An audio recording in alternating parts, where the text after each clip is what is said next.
热清点邀请在野党主席伫18，也就是后礼拜三要共襄国事，是讲呢眼前即马拢伫罢免，因讲是呢国民党正不满，因讲全党为了反罢免，伫全力备战，已经无好谈的空间啊！那民众党的主席黄国昌更加直接讲，总统府无说明会议的具体内容，消息嘛真混乱，嘛无透明。针对这点，立委吴思瑶强调讲，在野党无应该以色前提拖延国安汇报。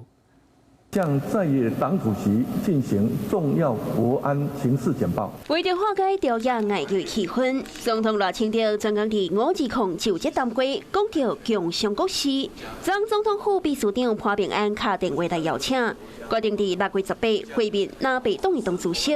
民众党的回应讲，迄得爱看立法院东港的议程，会不会谈其他的议题？赖清德总统会不会参加？ 那具体的流程到底是什么？我们到目前为止处在一个非常混乱、不明的资讯当中。毕竟靠调假日也才剩3天，听讲党内也在怨叹护航话被参详，所以拿卡来甲因讲时间。关于总统赖清德敢会检进民进党党主席的身份出席，甲会议相关的细节，迄拢无讲。 黄国昌阁在主张专程直播，才会当保证公开透明。牵涉到国安机密资讯，当然不宜公开。那但是民进党从520那一天一路操作到前天，竟然还是由国安会的副秘书长出来说，这种国安资讯怎么可以直播？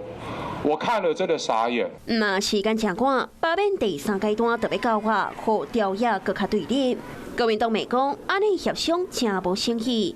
马英九基金会执行长萧玉琴也呼吁赖清德在爱情宣誓，未为着罢免党员，无看伫在野党内，国安干部都是压倒谈平牛。同时，这一次不是单向交流，不是总统训话，而是朝野对话，共商国事。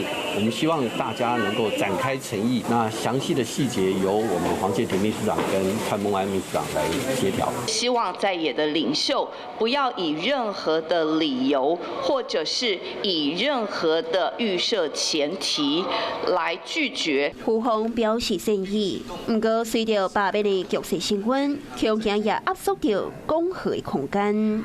Hello， 我是蒋欣梅。想要抢先掌握最及时的新闻资讯吗？赶快订阅、按赞、开启小铃铛，锁定华视新闻 YouTube 频道。